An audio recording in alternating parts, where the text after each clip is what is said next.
Michael, welcome. How's your first fight week as a UFC fighter? How's it been, the experience and everything? Yeah, there's it's been amazing, man. Just getting to know the team. Team over here is just so organized, so on point, so welcoming, so hospitable, so helpful. It's good. It really just feels like I've just been signed to a new football team and just getting all the facilities. Everything is just done at top tier level, so professional. So yeah, I'm excited, man. I'm happy to be here. Has that brought any extra nerves? I mean, you're such a veteran that you've been around for so long and have experienced so much, but it is something new, right?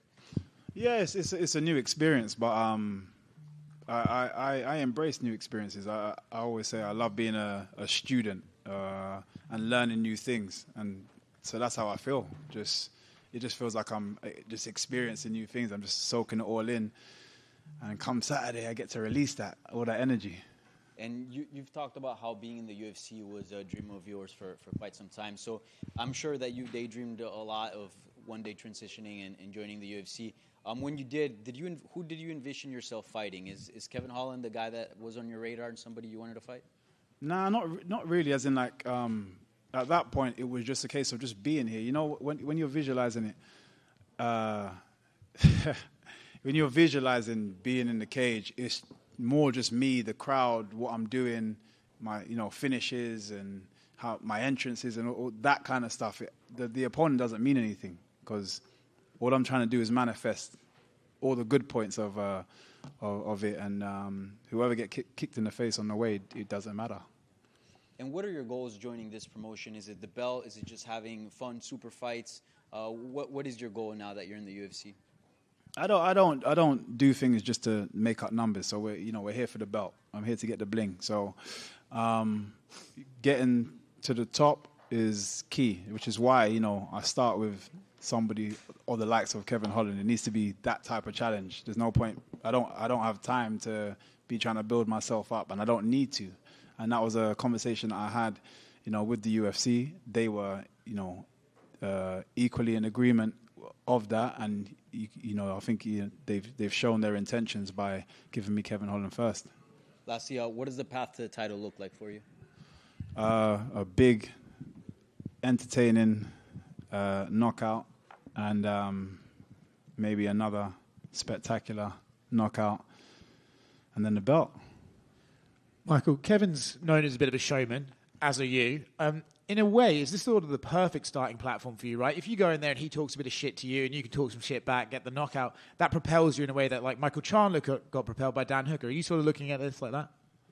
Yeah, I keep telling everybody I feel like we're going to have the first live in-cage podcast of me and him talking. But, it's such a great fight, I think, for so many different reasons. He loves to strike, I love to strike, his entertainment. In fact, he loves to talk. I love to kick people in the face. It just works. He does like to strike, and we've seen him make some deals in the past about staying on the feet and cutting out the grappling. Do you kind of feel like he might make that deal with you or no? He is definitely not going to make that deal. I think he's had a taste of that style already. And, I don't think he's going to want to use as many of his attributes as possible to make sure he wins this fight. In a way, though, if he does do that to you and you get to stop that and still get the victory, that shows the UFC fans that, hey, like, I'm not just this flashy guy getting strikes. I can do MMA.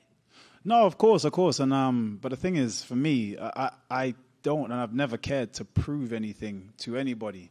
I know what I do. I have to do it in training every single day. And the fact that people think I go to an MMA gym and only train kickboxing is wild to me, considering I'm doing MMA. I'm where I'm so superior in my striking.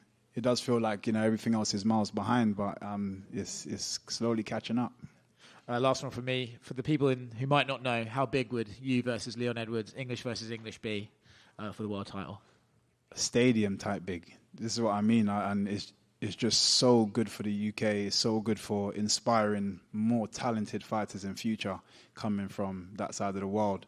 I'm just going to keep manifesting. I'm going to keep putting it out there, and we're going to make it happen. Right here, next to you. Kind of going off of that, I know a lot of people want to see you in the UFC before, but given the state of UK MMA now with Tom and Patty and Molly and now you and Leon, is now the perfect time to kind of join the UFC, considering like that part of the world is seemingly never been better? Yeah, 100%. And this is why I say I think things just happen for a reason. I'm a big believer, and everything happens for a reason. And everyone's like, I felt like you should have been here years before and this and that. No. It happens for a reason. And as you say, look at the state of the UK MMA now. It's just a perfect time to add an explosive, exciting, very good-looking guy. I know you had a few things to say about the UFC gloves, but have you had a chance to actually get into the octagon? Because in Bellator, there's not a lot of corners. You can't really corner a guy in there in the circle. Mm-hmm. Yeah, so I've actually been in the cage. The cage is fine. The canvas is unbelievable. It's amazing. It's perfect for my style. It's got so much grip and traction for me to be able to move. Yeah, it's just going to make me that much more dangerous. Do you think the Bellator cage limited you in that, in terms of grip and the lack of corners and the circling and everything? You know what it is? For me, it was slightly inconsistent, because there'll be certain times that they spray it to clean it, and it would leave a slight film on top. And for someone of my style, having any kind of slippery surface is just difficult, But this one, you can tell just the quality and how consistent it's going to be, regardless of they can put whatever on, and it's got grip. So, yeah, I'm definitely looking forward to performing in this cage. Speaking of Kevin, did you know he's, I think, a second-degree black belt in Kung Fu? Yeah, in Kung Fu. Yeah. When they introduce him, he goes, Bruce Buffer goes, he's a Kung Fu fighter fighting out of so-and-so. He's a Kung Fu fighter. So here's my understanding, because I started in Lao Gar Kung Fu. Yeah. We have sashes, not belts. I don't think it's second degree something. Oh, okay.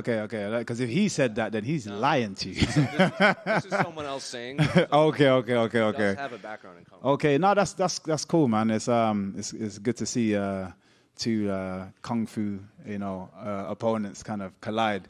It reminds me of, I don't know if you've seen this film, Twin Warriors, or it's called Tai Chi Masters, depending on what side of the world you get it. One of my favorites. It's a Jet Li movie, unbelievable. So yeah, we're two Twin Warriors. And then last one for me. Can I get your thoughts on the main event between Sean and Cheeto? Man, it's a great fight, great storyline to it as well. Because obviously the first one is a bit controversial in terms of how it ended, but for me, O'Malley's just he's got something special that he just keeps, and he seems to be getting better and better and better. Obviously similar to myself, his timing and stuff, but also seeing his jiu-jitsu ability and stuff as well. Yeah, for me, I'd put my money on Sean O'Malley, but it's definitely a difficult fight. Michael, right here to your right.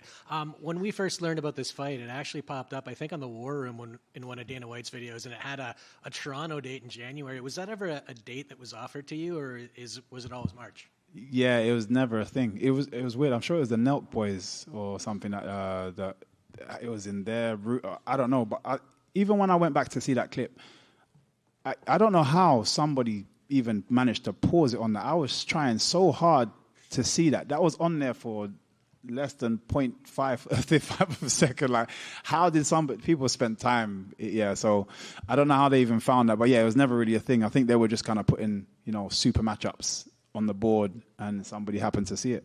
Internet's a wonderful place. Obviously, you've been in some big fights, Grand Prix, fought for a title. We hear about octagon jitters and the nerves. Are there any nerves this fight week so far, or is this just old hat to you at this point? Yeah, I've done it too many times now. I always have. I don't like to call it nerves. There's always that kind of like pre-fight feeling. My pre-fight, and this happens in the gym as well. Like my coach, it happens every single time. My coach is like, "Okay, guys, glove up or pad up." I have to run to the toilet. I don't know what it is, but it's like, it's just my body screaming at me like, "Yeah, we're about to go to war," And again, I don't like to call it nervous. I call it excitement. So yeah, I got some excitement, and that usually helps me. Last one from me. I mean, obviously coming over from Bellator, what is the main difference you've noticed between the promotions so far?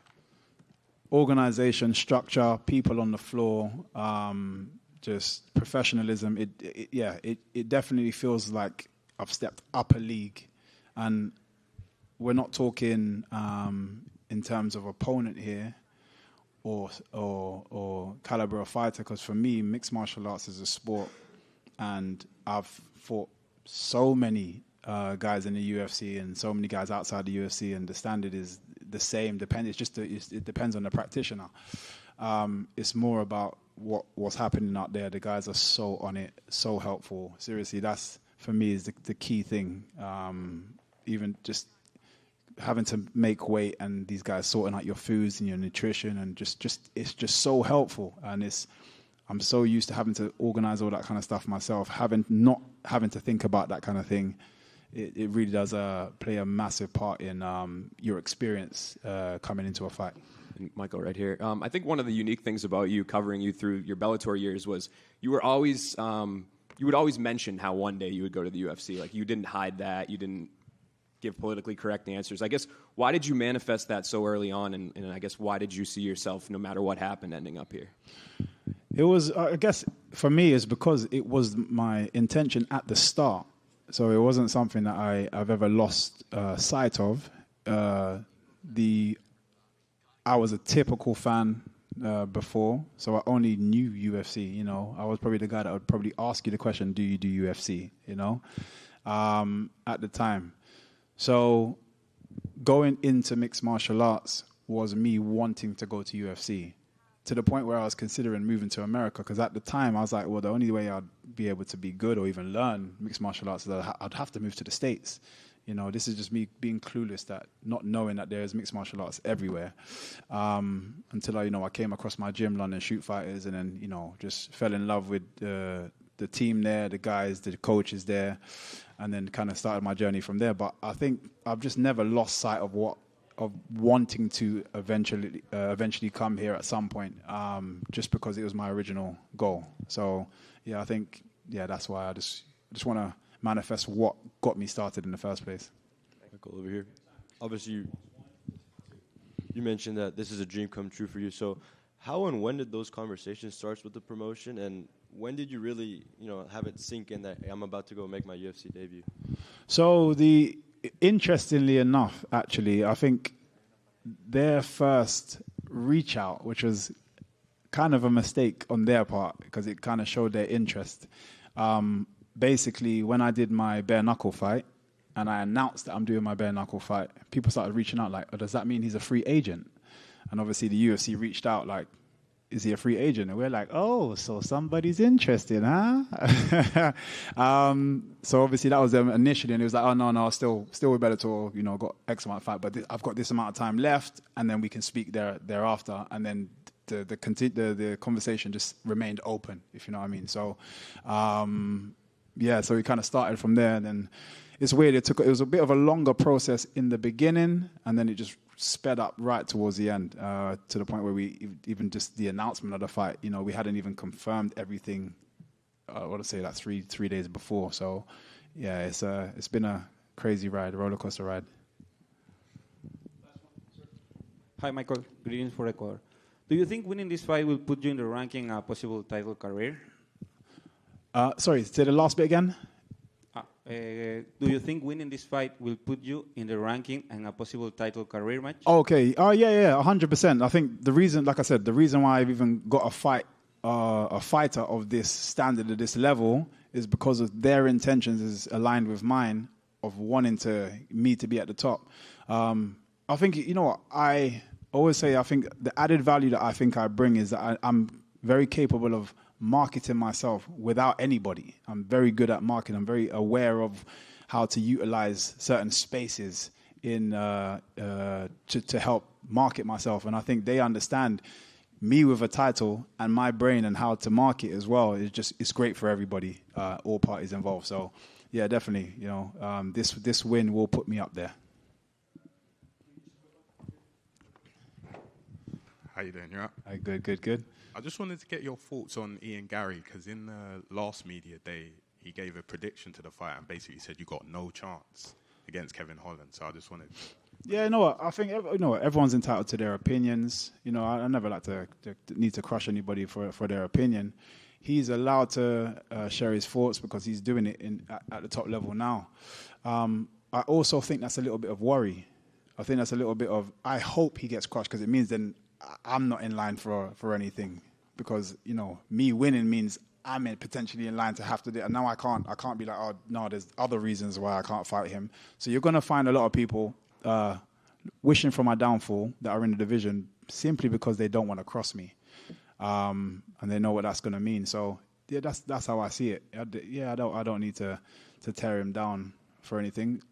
You're happy for your opinion, happy to take it on board, and happy to throw it back in your face when I knock him out.